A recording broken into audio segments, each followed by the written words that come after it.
اعوذ باللہ السمیع العلیم من الشیطان الرجیم من ہمزہ ونفخہ ونفثہ۔ سورہ بقرہ کی آیت نمبر 110 میں اللہ رب العالمین فرماتا ہے، اور اے ایمان والوں، نماز قائم کرو، زکوٰۃ ادا کرتے رہو، اور اس بات پر یقین رکھو کہ جو نیکی تم اپنے لیے اپنی موت سے پہلے بھیج دو گے اسے اللہ کے ہاں موجود پاؤ گے۔ بے شک اللہ دیکھ رہا ہے جو کچھ تم کر رہے ہو، وہ تمہارے اعمال سے غافل نہیں۔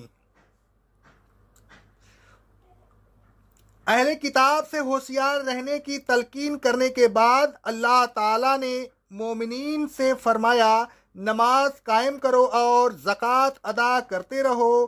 نماز اور زکوٰۃ دین اسلام کے دو اہم رکن ہیں۔ رسول اللہ صلی اللہ علیہ وسلم فرماتے ہیں، صحیح بخاری اور صحیح مسلم کی حدیث ہے، اسلام کی بنیاد 5 چیزوں پر ہے۔ پہلا، اس بات کی گواہی دینا کہ اللہ کے علاوہ کوئی الہ نہیں، اور یہ کہ محمد اللہ کے رسول ہیں۔ دوسرا، نماز قائم کرنا۔ تیسرا، زکوٰۃ ادا کرنا۔ چوتھا، حج کرنا، اور پانچواں، رمضان کے روزے رکھنا۔ رسول اللہ صلی اللہ علیہ وسلم نے جب حضرت معاذ کو یمن روانہ کیا تو ان سے فرمایا تھا، صحیح بخاری صحیح مسلم کی حدیث ہے، تم اہل کتاب کی ایک قوم کے پاس جا رہے ہو تو سب سے پہلے تم جس چیز کی انہیں دعوت دو وہ اللہ کی عبادت ہے، وہ اس بات کی گواہی دیں کہ اللہ کے علاوہ کوئی الہ نہیں، اور یہ کہ میں اللہ کا رسول ہوں۔ پھر جب وہ اللہ کو پہچان لیں تو انہیں بتانا کہ اللہ نے ان پر دن رات میں 5 نمازیں فرض کی ہیں۔ پھر جب وہ اس پر عمل کرنے لگیں تو انہیں بتانا کہ اللہ نے ان پر ان کے مالوں میں زکوٰۃ فرض کی ہے، جو ان کے مالداروں سے لے کر ان کے محتاجوں کو دی جائے گی۔ پھر جب وہ یہ بھی مان لیں تو ان سے زکوٰۃ لے لینا، لیکن ان کے بہترین مال لینے سے بچنا، یعنی اوسط درجہ کا مال لینا۔ نماز کی اہمیت اور ترک نماز کے کفر ہونے کے سلسلہ میں اسی سورت کی آیت نمبر 3 کی تفسیر گزر چکی ہے۔ اہمیت میں زکوٰۃ بھی نماز کے لگ بھگ ہے۔ قرآن مجید میں اکثر مقامات پر نماز اور زکوٰۃ کا ذکر ساتھ ساتھ کیا گیا ہے۔ نماز کی اس طرح زکوٰۃ بھی ان چیزوں میں سے ہے کہ جب تک کفار انہیں ادا نہیں کریں ان سے جنگ جاری رہے گی، محض کلمہ پڑھ لینے سے جنگ بند نہیں ہوگی۔ اللہ رب العالمین فرماتا ہے سورہ توبہ کی آیت نمبر 5 میں، جو کفار برسر پیکار ہوں اگر وہ توبہ کر لیں، نماز قائم کریں اور زکوٰۃ ادا کریں تو پھر ان کا راستہ چھوڑ دو، یعنی جنگ بند کر دو۔ زکوٰۃ بھی ان چیزوں میں سے ہے کہ بغیر اس کے کوئی شخص دینی بھائی نہیں بن سکتا۔ اللہ رب العالمین فرماتا ہے سورہ توبہ کی آیت نمبر 11 میں، جو کفار برسر پیکار ہوں اگر وہ توبہ کر لیں، نماز قائم کریں اور زکوٰۃ ادا کرنے لگ جائیں تو پھر وہ تمہارے دینی بھائی ہیں۔ واضح رہے کہ بعض احادیث میں کافر کے لا الہ الا اللہ پڑھنے کے بعد اسے قتل کرنے کی ممانعت ہے۔ ان احادیث میں اور مندرجہ بالا آیات میں تطبیق یہ ہے کہ کافر کے لا الہ الا اللہ کہنے کے بعد فوری طور پر اسے قتل کرنا حرام ہوگا، لیکن جب وہ نماز اور زکوٰۃ ادا نہیں کرے گا تو پھر اس سے جنگ کی جائے گی۔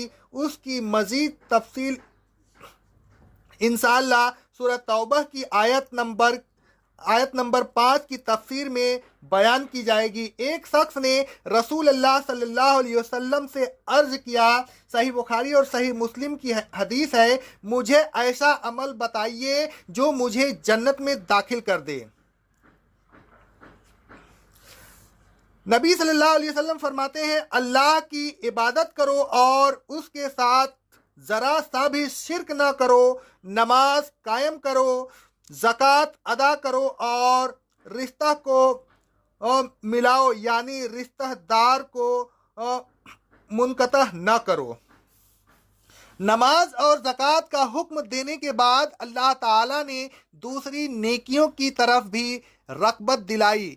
فرمایا وما تقدموا لانفسکم من خیر تجدوہ عند اللہ، جو نیکی بھی تم کرو گے اسے اللہ کے ہاں پاؤ گے، نیکی ضائع نہیں ہوگی اور ہر نیکی کا بدلہ دیا جائے گا۔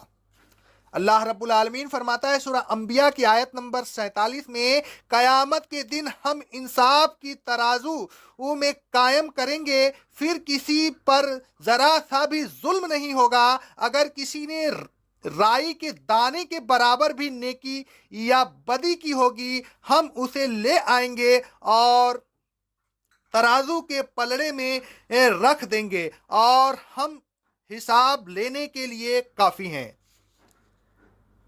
ایک اور مکان پر اللہ رب العالمین فرماتا ہے سورہ اذا زلزلت الارض زلزالہا کی آیت نمبر 7 اور 8 میں، جس شخص نے ذرہ برابر نیکی کی ہوگی وہ اسے دیکھ لے گا، اور جس نے ذرہ برابر برائی کی ہوگی وہ اسے دیکھ لے گا، یعنی چھوٹی سے چھوٹی نیکی اور چھوٹی سے چھوٹی بدی وہاں موجود ہوگی اور اس کا حساب ہوگا۔ آخر میں اللہ تعالیٰ نے فرمایا کہ اللہ تعالیٰ تمہارے اعمال کو دیکھ رہا ہے، اس سے کوئی چیز پوشیدہ نہیں، وہ تمہاری تمام نیکیوں سے خبردار ہے، لہذا تمہاری کوئی نیکی ضائع نہیں ہوگی۔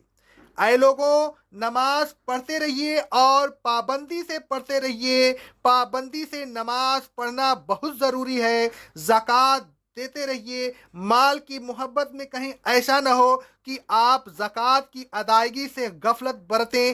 زکوٰۃ بہت اہم فریضہ ہے، اس کی بہت تاکید ہے۔ دینا چند روزہ ہے، دنیا چند روزہ ہے، یہ مال یہیں رہ جائے گا، وہاں کچھ کام نہ آئے گا۔ بلکہ یہ بھی ہو سکتا ہے کہ دنیا میں بھی کچھ کام نہ آئے۔ ہر وقت اللہ تعالیٰ سے ڈرتے رہیے، وہ ہر وقت آپ کو دیکھ رہا ہے۔